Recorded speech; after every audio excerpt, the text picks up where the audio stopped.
Hello दोस्तों, स्वागत है आप सभी का फिर से एक बार मेरे यूट्यूब चैनल पर।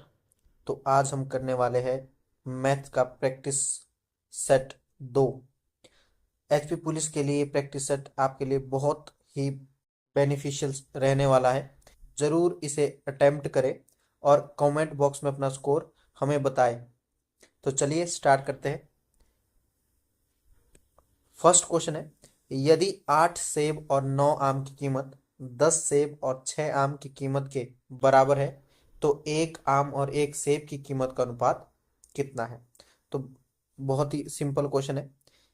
क्वेश्चन में कह रहा है कि 8 एप्पल प्लस 9 मैंगो का जो प्राइस है वो बराबर है 10 एप्पल के प्लस 6 मैंगो के। अब एप्पल को एक साइड लेके आओ और मैंगो को एक साइड। तो 8 apple minus 10 apple is equal to 6 mango minus 9 mango. तो यहाँ पर आप 8 में से 10 घटाएंगे तो माइनस के 2 आ जाएगा और उस साइड माइनस के 3 आ जाएगा। तो माइनस से माइनस क्या हो जाएगा, कैंसिल आउट। तो A/M की जो वैल्यू आएगी वो आएगी आपकी 3/2। ठीक है, यानी एप्पल और मैंगो का जो अनुपात है वो आएगा 3:2। लेकिन यहाँ पर अगर आप देखोगे तो आम पहले लिखा गया है और सेब बाद में, यानी आम की वैल्यू पहले बतानी है और सेब की बाद में। तो रेशो क्या हो जाएगा, उल्टा 2:3। तो अगर राइट जो हमारा आंसर होगा वो होगा 2:3, यानी ऑप्शन नंबर ए क्या हो जाएगा, राइट हो जाएगा। नेक्स्ट क्वेश्चन है, एक कार एक निश्चित दूरी को 10 घंटे में तय करती है। यदि वह आधी दूरी को 40 किलोमीटर पर आर की गति से तथा शेष आधी दूरी 60 किलोमीटर पर आर की गति से तय करती है, कार द्वारा तय की गई कुल दूरी ज्ञात करो। तो हमने कुल दूरी ज्ञात करनी है, तो हम अपने हिसाब से मान लेते हैं कि जो टोटल डिस्टेंस है वो हमारा है 2x। अब क्वेश्चन में क्या कह रहा है कि इससे आधी दूरी, कुल दूरी की आधी दूरी, तो कुल दूरी 2x मान ली तो आधी कितनी हो गई, x। इस x दूरी को इसने 40 की स्पीड से तय किया है। डिस्टेंस बटे स्पीड क्या निकल के आएगा, टाइम, प्लस फिर आधा जो डिस्टेंस है उसने 60 की स्पीड से तय किया है, तो फिर से डिस्टेंस अपॉन स्पीड। तो दोनों से क्या निकल के आ गया, टाइम। और एक्चुअल में कितना टाइम लगा है उसको, 10 घंटे। तो अब इसको सॉल्व करेंगे तो 60 और 40 का जो एलसीएम आएगा वो आएगा 120। तो 40 दिए 120, यानी ऊपर आ जाएगा 3x प्लस 60 दूनी 120, तो ऊपर आ जाएगा फिर से 2x और इज इक्वल टू क्या है, 10। नेक्स्ट क्या होगा, 3 और 2 कितना हो जाएगा, 5x बराबर है 10 × 120। x की जो वैल्यू है वो आ जाएगी 10 × 120 बटे में 5, 5 का डबल 10। तो x की वैल्यू आ गई 240। हमसे पूछा है टोटल डिस्टेंस, तो टोटल डिस्टेंस हमने माना है 2x। तो 2x की वैल्यू कितनी हो जाएगी, 2 × 240, यानी टोटल जो डिस्टेंस आ जाएगा वो आएगा 480 किलोमीटर। ऑप्शन नंबर बी क्या हो जाएगा, राइट हो जाएगा। चलिए नेक्स्ट क्वेश्चन करते हैं। ₹10 में 5 की दर से पेन खरीदे और ₹12 में 4 की दर से बेचे, लाभ प्रतिशत ज्ञात कीजिए। तो देखिए, ऐसे क्वेश्चन में आपने क्या करना है कि जो जितने की दर से आपने खरीदे उस दर को आपने इक्वल कर लेना है। तो इसमें अगर खरीदने की बात करें यानी कॉस्ट प्राइस हमारा क्या हो जाएगा, ₹10 में 5 की दर से उसने वस्तु खरीदी है, और सेलिंग प्राइस क्या हो जाएगा कि ₹12 में 4 की दर से बेच दिया। तो अगर दर को सेम करना है तो ऊपर 4 का मल्टीप्लाई कर दो, नीचे 5 का। तो इस साइड भी किसका करना पड़ेगा, 4 का और नीचे 5 का। तो 10 चौके 40, कॉस्ट प्राइस कितना हो जाएगा 40, और सेलिंग प्राइस 12 × 5 = 60। तो खरीदा है 40 रुपए में, बेचा है 60 रुपए में, तो प्रॉफिट हो गया 20 का। अब प्रॉफिट परसेंटेज निकालना है, तो 20 रुपए का प्रॉफिट हुआ है किस पे, 40 पे, और परसेंटेज के लिए गुणा 100। तो 20 का डबल 40, 2 से काटेंगे कितने बार चला जाएगा, 50 बार। यानी उसको कुल कितना प्रॉफिट हुआ है 50% का। ऑप्शन नंबर बी क्या हो जाएगा, राइट। नेक्स्ट क्वेश्चन है, यदि 25, 35 और 40 छात्रों वाली कक्षा नाइन्थ के 3 वर्गों के औसत अंक क्रमशः 60, 70 और 80 है, तो कक्षा नाइन्थ के सभी छात्रों के औसत अंक कितने हैं? तो अगर मैं एवरेज की बात करूं, हमसे एवरेज पूछ रहा है, तो एवरेज जो होता है, एवरेज होता है टोटल सम, टोटल सम और बटे में टोटल नंबर। तो देखिए टोटल सम कैसे निकालेंगे, 25 छात्र है, एक सेक्शन में 25 छात्र है और एवरेज कितना है 60, तो सम निकलता है जितने विद्यार्थी है और जितना एवरेज है, प्लस दूसरे सेक्शन में 35 छात्र है और एवरेज है 70, और तीसरे सेक्शन की बात करें तो तीसरे सेक्शन में 40 छात्र है और एवरेज है 80, तो 40 × 80, 40 × 80 और बटे में क्या आएगा टोटल नंबर। तो कितने छात्र है, 25 प्लस 35 प्लस 40। अब देखिए कैलकुलेट कर लीजिए, 25 छिके 150, तो ये आ गया 150 और एक जीरो 1500, फिर 35 सते 245 और एक जीरो, और 8 चौके 32 और 2 जीरो, और 32 आ जाएगा ये। अब इन सबको टोटल करेंगे तो कितना आ जाएगा, 5, 9 और 2 11 का एक हासिल, एक एक और एक दो, 2 4 3 7, 7150। तो ऊपर आएगा 7150 और नीचे अगर जोड़ेंगे तो 25 और 35 60 और 40 100 आ जाएगा। तो जीरो से जीरो कट गई। अब 10 से डिवाइड करेंगे तो आंसर कितना आ जाएगा, 71.5। ऑप्शन नंबर डी क्या हो जाएगा, राइट हो जाएगा। नेक्स्ट क्वेश्चन है, एक महिला 150 मीटर की दूरी 30 मिनट में तय करती है और अगले 350 मीटर की दूरी 50 मिनट में तय करती है, पूरी यात्रा में औसत चाल कितनी है? तो अगर मैं डिस्टेंस की बात करूं, जो एवरेज स्पीड का फॉर्मूला है, average speed is equal to होती है कुल दूरी, कुल दूरी यानी टोटल डिस्टेंस, और बटे में कुल समय, कुल समय। कुल दूरी की बात करूं तो पहले 150 मीटर गई है, फिर 350 मीटर है, तो कुल दूरी है 500 मीटर। अगर 500 मीटर को मैं किलोमीटर में बदलूंगा तो बटे में क्या आएगा 1000, तो डिस्टेंस हो गई 1/2 किलोमीटर। ये हमारा डिस्टेंस है, ठीक है। अब अगर समय की बात करूं, टाइम, तो टाइम 30 मिनट और 50 मिनट, टाइम कितना है 80। अब 80 मिनट को हावर्स में चेंज करना है तो किससे डिवाइड करना पड़ेगा, 60 से। तो टाइम कितना आ जाएगा, 20 चौके 80, 20 दिए 60, यानी 4/3 घंटे।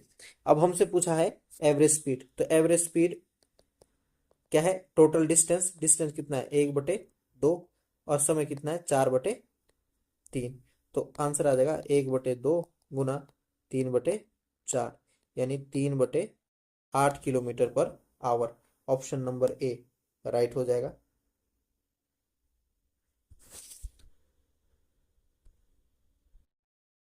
नेक्स्ट क्वेश्चन है, पीतल से बने एक अर्धगोलाकार कटोरे की आंतरिक त्रिज्या 3.5 मीटर है, 4 रुपए प्रति मीटर की दर से इसके अंदर टीन चढ़ाने की लागत ज्ञात कीजिए। तो कटोरे की आंतरिक त्रिज्या हमारे पास दे रखी है, तो हम उसके अंदर का क्षेत्रफल निकालेंगे। तो उसका वक्र पृष्ठ क्षेत्रफल का जो फॉर्मूला है वो होगा 2πr²। लेकिन हमसे पूछा है कि उसके अंदर ₹4 मीटर स्क्वायर की दर से अंदर टीन चढ़ाना है, तो क्या करना पड़ेगा, वक्र पृष्ठ क्षेत्रफल को जितना 1 मीटर स्क्वायर का खर्चा है उससे क्या करना पड़ेगा, मल्टीप्लाई करना पड़ेगा। तो 4 से इसको क्या कर देंगे, मल्टीप्लाई कर देंगे।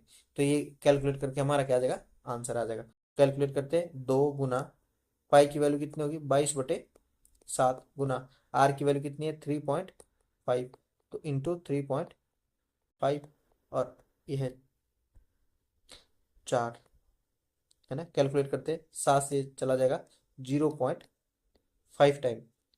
अब देखिए आप यहाँ पर डिविजिबिलिटी रूल का प्रयोग कर सकते हैं। जैसे इसमें 22 आ रहा है तो 22 का मतलब क्या है कि जो संख्या 22 से डिवाइड होगी वो 11 से भी डिवाइड होगी, और हम यहाँ देख पा रहे हैं तो 11 से डिवाइड होने वाली सिर्फ एक संख्या है, वो है ऑप्शन नंबर डी 308। बाकी कोई ऐसी संख्या नहीं है जो 11 से डिवाइड हो जाए। आप कैलकुलेट भी कर सकते हैं, तो आंसर क्या आएगा, ऑप्शन नंबर डी ही आएगा।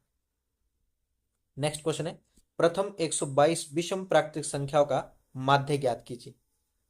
तो देखिए सबसे पहले हमें प्रथम 122 विषम प्राकृतिक संख्या का योग निकालना पड़ेगा, क्योंकि माध्य कह लो एवरेज कह लो एक ही बात है। तो अगर मैं माध्य की बात करूं तो माध्य का जो फॉर्मूला है वो होता है कुल योग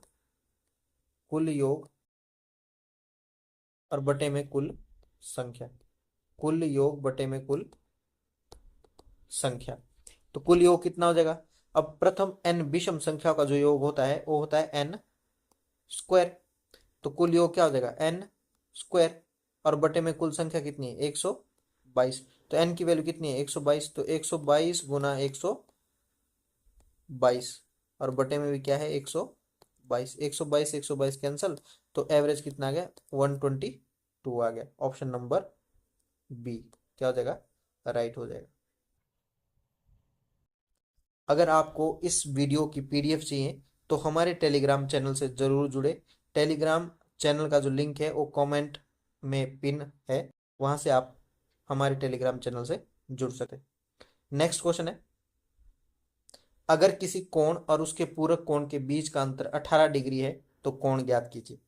पूरक कोण का जो सम होता है वो होता है 90 डिग्री और उनका अंतर दे रखा है 18 डिग्री। तो आप मान सकते हैं कि अगर एक कोण हमारा x है, हम क्या कह सकते हैं, अगर एक कोण x है और दूसरा y है, तो x प्लस वाई कितना हुआ 90 डिग्री, और x माइनस वाई कितना दे रखा है 18 डिग्री। तो अब सॉल्व कर लो, y से y कैंसल, तो x और x कितना होगा 2x is equal to 90 plus 18 108। तो x की वैल्यू कितनी आ जाएगी, 2 से इसको कट करेंगे कितने बार चला जाएगा 54 बार, यानी वो कोण कितना है 54 डिग्री है। Option number B. Next question है, संख्या 61845 में 8 के स्थानीय मान तथा अंकित मान के बीच अंतर कितना है।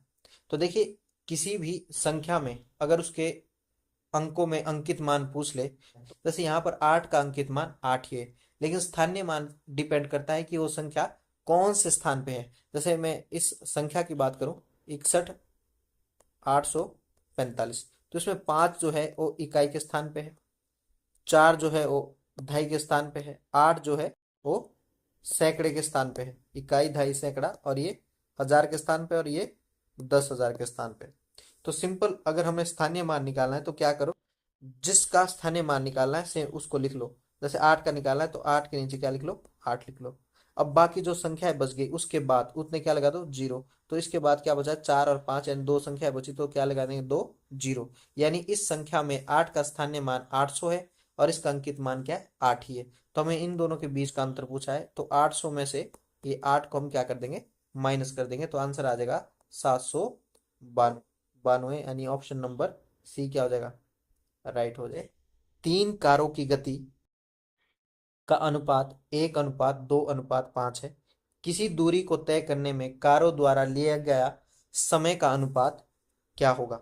तो देखिए अगर कारें सेम डिस्टेंस ट्रेवल कर रही है तो उनके स्पीड का जो अनुपात है वो ऑपोजिट होगा उनके द्वारा लिए गए समय का, यानी कि जो स्पीड का रेशो है वो है 1:2:5।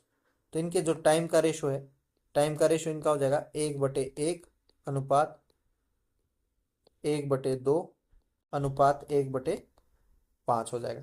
तो इस प्रकार की फ्रैक्शन को सॉल्व करने के लिए क्या करते हैं कि हम क्या ले लेते हैं एलसीएम ले लेते हैं हर का।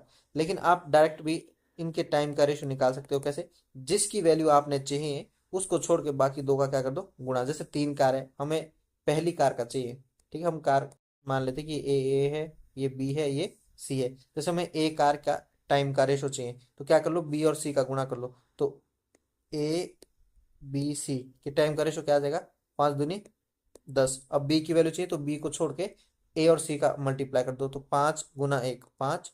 अब सी की वैल्यू चाहिए तो सी को छोड़ के ए और बी का क्या कर लो, गुणा कर लो, तो 2 × 2। यानी इनके जो टाइम का रेशो है वो क्या आ जाएगा, 10:5:2। ऑप्शन नंबर क्या हो जाएगा, बी हमारा यहाँ पर सही हो जाएगा। आई होप आपको समझ आ रहे होंगे क्वेश्चन। नेक्स्ट क्वेश्चन है, सबसे छोटी प्राकृतिक संख्या ज्ञात कीजिए जिसे 8, 9 और 10 से विभाजित करने पर प्रत्येक में शेषफल 1 प्राप्त होता है। देखिए हम यहाँ पर विभाजिता के नियम से भी इसको सॉल्व कर सकते हैं और जल्दी से भी सॉल्व हो जाएगा। देखिए 8, 9 और 10 से विभाज्य होने पर क्या बचेगा, एक शेषफल बचेगा। तो हम एक काम कर लेते हैं, जितने भी ऑप्शन है ये ऑप्शन क्या कैसे होने चाहिए कि जब हम इन सब से भाग दे तो उसमें एक शेषफल आए। तो अगर एक को हम घटा देंगे यानी वो संख्या फिर पूरी पूरी डिवाइड हो जाएगी। जैसे फॉर एग्जाम्पल के लिए समझिए, अगर मैं 15 को 4 से डिवाइड करना चाह रहा हूँ, ठीक है, तो कितना आ जाएगा, 4×3=12।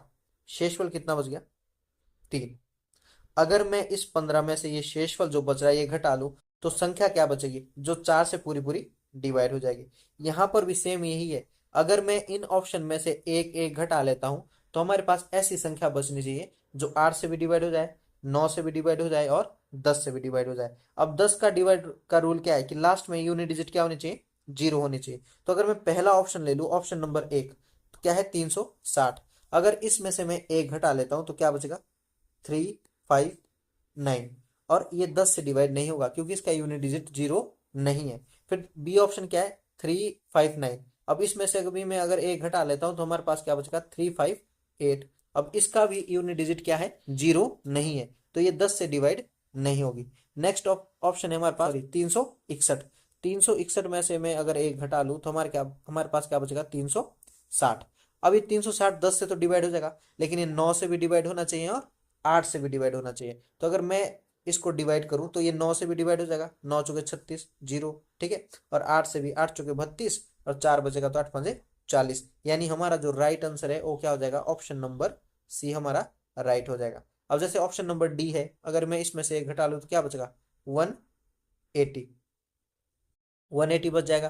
अब 180 8 से डिविजिबल नहीं होगा, ये 9 से डिवाइड हो जाएगा, 10 से भी डिवाइड हो जाएगा, लेकिन किस से डिवाइड नहीं होगा, 8 से। तो ये वाला ऑप्शन हमारा नहीं होगा। सही ऑप्शन क्या होगा, ऑप्शन नंबर सी, यानी 361 एक ऐसी संख्या होगी जिसे 8, 9 और 10 से भाग देने पर प्रत्येक स्थिति में शेषफल क्या प्राप्त होगा, 1 प्राप्त होगा। नेक्स्ट क्वेश्चन है, यदि एक समचतुर्भुज के विकर्ण 48 सेंटीमीटर और 64 सेंटीमीटर है तो समचतुर्भुज का परिमाप कितना होगा। तो समचतुर्भुज बना लेते हैं।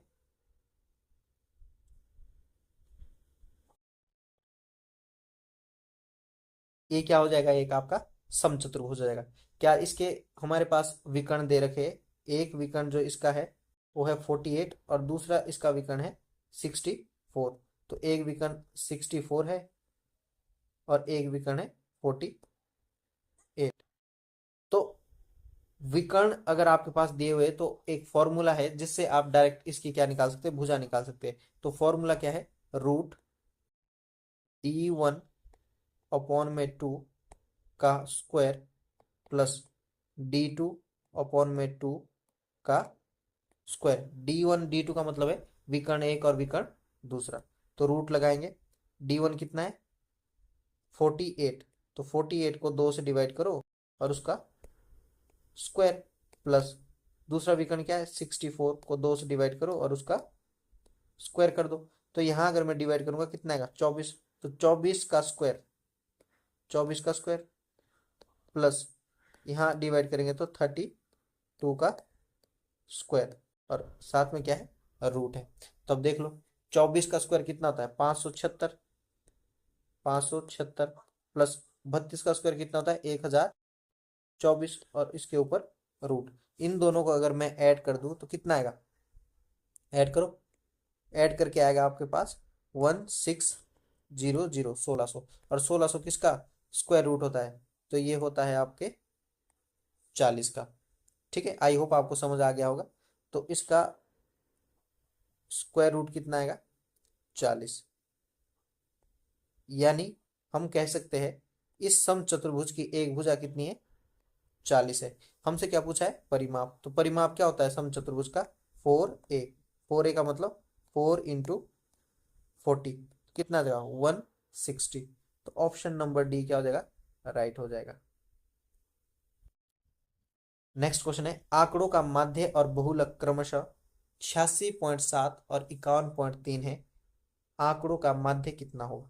तो अगर आपको इसका फॉर्मूला आता है, फॉर्मूला क्या होता है बहुलक, बहुलक बराबर होता है 3 माध्यिका,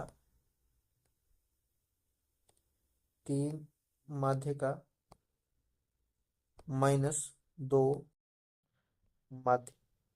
ठीक है, बहुलक को हम z से डिनोट करते हैं, माध्यिका को m से ही डिनोट करेंगे, और जो माध्य है उसको x से डिनोट करते हैं। ठीक है, तो यहाँ पर अगर मैं देखूं बहुलक है हमारे पास 51.3 बराबर 3m की वैल्यू हमें हमने चाहिए -2, और माध्य कितना दे रखा है 86.7।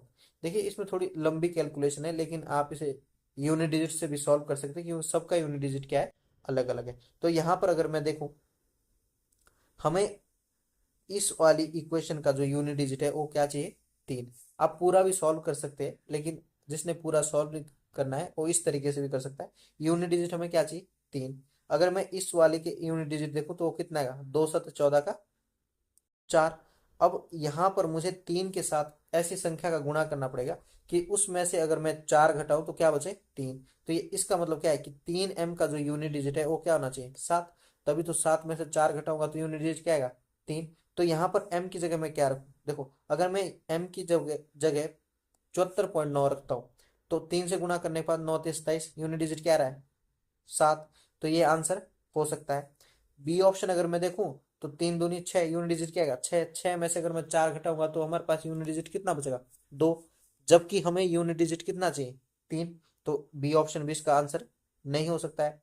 फिर 74 है, तो फिर से 3 से डिवाइड करूंगा तो 2 आएगा, 2 यानी 12 में से 4 घटाऊंगा तो 8 आएगा, ये भी ऑप्शन गलत हो जाएगा। और ये 8×3=24, यानी 13 में से 4 घटाऊंगा तो 9 आएगा, तो ये भी ऑप्शन नहीं हो सकता। देखिए अगर आपको ये यूनिट डिजिट का कॉन्सेप्ट समझ नहीं आया है तो आप इसको डिटेल में भी कर सकते हैं, लेकिन जिसको ये कॉन्सेप्ट आता है तो वो अपना समय बचाने के लिए इस कॉन्सेप्ट का प्रयोग कर सकता है। तो इसका जो राइट आंसर है वो हो जाएगा 74.9। चलिए नेक्स्ट क्वेश्चन करते हैं। किसी भिन्न के अंश में 20% की वृद्धि और हर में 5% की कमी करने पर भिन्न 5/2 हो जाती है, मूल भिन्न क्या है। देखिए हम भिन्न मान लेते हैं कि भिन्न है हमारे पास x/y। अब कोई भी भिन्न है वो खुद में क्या होती है 100%। अब हमें अंश में क्या करनी है 20% की वृद्धि। अब 100% वो खुद में है और 20% की और वृद्धि करनी है, यानी टोटल कितना इंक्रीज करना है 120%।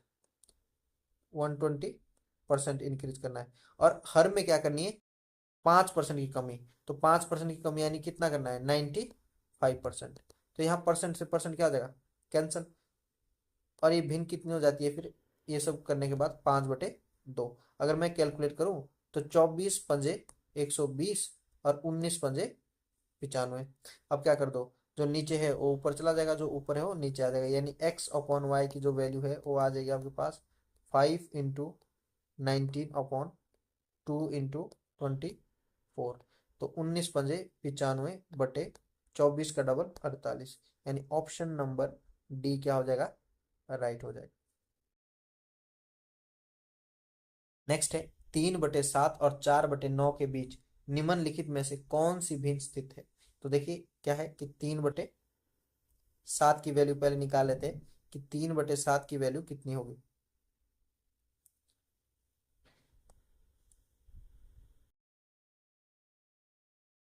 3/7 की वैल्यू, तो अगर मैं 3 को 7 से डिवाइड करूंगा तो कितना है, नहीं जाएगा तो पॉइंट लगाना पड़ेगा, तो 0 पॉइंट। अब 30 आएगा तो 7 चौके 28, फिर 2 बचेगा, 7 दूनी 14। तो इस तरीके से आगे आगे चलता रहेगा। ठीक है। और फिर 4 बटे अगर 9 की वैल्यू मैं निकाल लूँ तो कितना आएगा, 0 पॉइंट। अब 40 आएगा तो 9 चौके 36, फिर आगे फिर से 4 आएगा तो 4 4 आगे चलता रहेगा।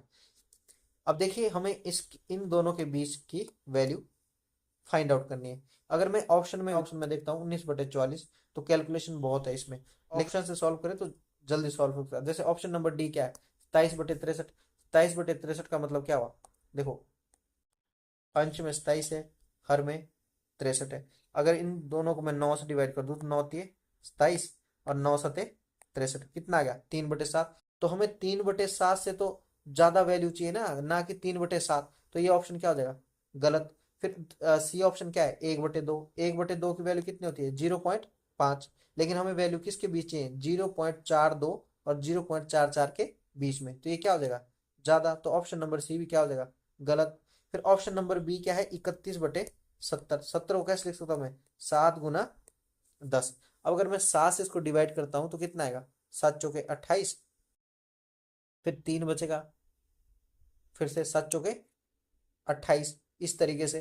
तो कहने का मतलब ये है कि जब मैं 31 को 70 से डिवाइड करूंगा तो भी इनके बीच कोई वैल्यू नहीं आएगी, आप कैलकुलेट करके देख सकते हैं। तो हमारा एक ही ऑप्शन बचेगा, कौन सा, ऑप्शन नंबर ए, यानी 19/44।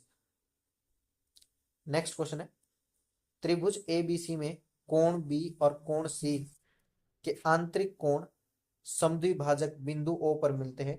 कोण ए बराबर 70 डिग्री है, तो कोण बी ओ सी का मान क्या होगा। त्रिभुज बना लेते हैं, बना लेते हैं। ये हमारा त्रिभुज है, ए बी और सी। ए का मान हमें दे रखा है कितना, 70 डिग्री। अब क्या कह रहा है कि बी और सी से दो समद्विभाजक हमने खींचे हैं। मान लो ये इन दोनों क्या है, समद्विभाजक। समद्विभाजक वो होते हैं जो कोण को दो बराबर हिस्सों में क्या कर देते हैं, डिवाइड कर देते हैं। देखिए अगर ए का मान 70 है तो त्रिभुज के तीनों कोणों का योग कितना होता है, 180। तो बी प्लस सी कितना आ जाएगा, 180 माइनस 70। ये वैल्यू आ जाएगी बी प्लस सी की, बी प्लस सी की। तो बी प्लस सी की जो वैल्यू है वो हमारे पास आ जाएगी 110।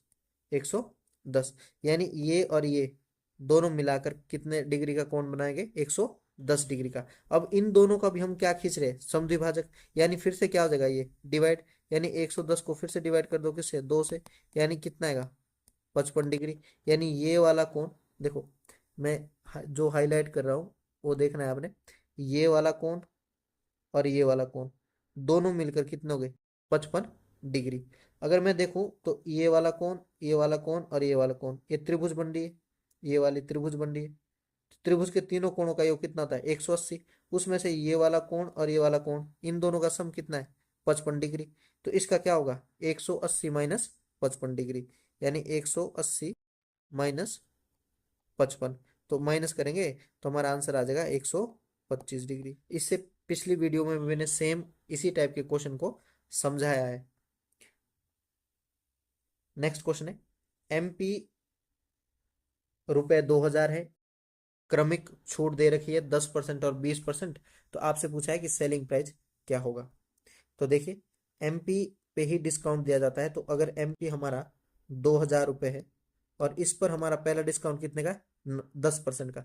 अगर 10% का डिस्काउंट दे रहे हैं, इसका मतलब हम वो वस्तु कितने में बेचेंगे, 90% में सेल आउट करेंगे। फिर एक और डिस्काउंट है 20% का, यानी 100 की चीज फिर से कितने में बेचेंगे, 80% में, तो 80/100। अब यहाँ से आप डिविजिबिलिटी रूल का प्रयोग कर सकते हैं, जैसे कैलकुलेट भी कर सकते हैं, उतनी ज़्यादा कैलकुलेशन नहीं है, लेकिन जहाँ डिविजिबिलिटी रूल का प्रयोग हो रहा है तो वहाँ पर आपको जरूर करना चाहिए। इससे क्या होगा कि आपकी कैलकुलेशन बहुत कम समय में हो जाएगी। जैसे यहाँ पर हमें 9 दिख रहा है, तो हमने ऑप्शन में सिर्फ ये ढूंढना है कि ऐसी कौन सी संख्या है जो 9 से पूरी तरह डिवाइड होगी। तो अगर मैं ऑप्शन नंबर बी देखूँ तो ये 9 से डिवाइड नहीं होती है।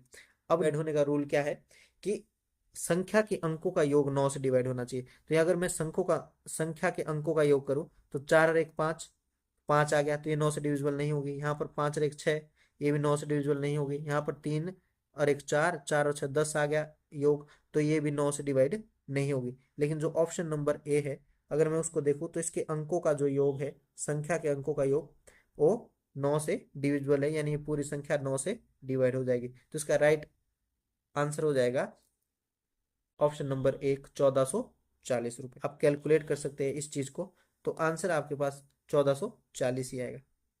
नेक्स्ट क्वेश्चन है, यदि 5 प्रेक्षणों x, x+2, x+4, x+6, x+8 का माध्य 11 हो तो x का मान ज्ञात कीजिए। देखिए माध्य होता है एवरेज, तो अगर मैं इन प्रेक्षणों को देखूं तो एक समांतर श्रेणी में x, फिर x+2, x+4, x+6, x+8, अगर समांतर श्रेणी में कोई संख्याएं लिखी हुई है तो उनका जो माध्य है वो हमेशा उनके बीच वाला नंबर होता है। तो अगर मैं यहाँ पर बीच वाला नंबर देखूं तो वो है x+4, तो हम डायरेक्ट यहाँ से कह सकते हैं कि x+4 की वैल्यू क्वेश्चन में कितनी दे 11, तो x की वैल्यू क्या आ जाएगी 11 माइनस 4, तो x की वैल्यू कितनी आ गई 7, यानी इसमें x की वैल्यू कितनी होगी 7 होगी। आप इसको दूसरे तरीके से भी कर सकते हैं। दूसरे तरीके से कैसे, कि माध्य का जो फॉर्मूला वो क्या आता है, टोटल योग बटे कुल संख्या है, तो आप इन सब का योग कर दो, बटे में संख्या कितनी है 5 और बराबर 11 रख लो, वहां से भी आपके पास x की वैल्यू आ जाएगी। और जो मैंने आपको बताया कि अगर कोई समांतर श्रेणी में संख्या लिखी हुई है तो उनका जो माध्य है वो हमेशा बीच वाला नंबर होता है। तो ये समांतर श्रेणी में लिखी हुई है, एक है x, एक फिर उससे 2 ज्यादा है, फिर 2 ज्यादा है, 2 2 के गैप में है, तो इसका माध्य कितना हो जाएगा बीच वाला नंबर, तो बीच वाला नंबर है x+4, उसको मैंने डायरेक्ट क्या रख दिया माध्य के बराबर रख दिया, तो x की वैल्यू आ गई 7। एक थैले में 3 लाल, 5 काली और 6 नीली गेंद है।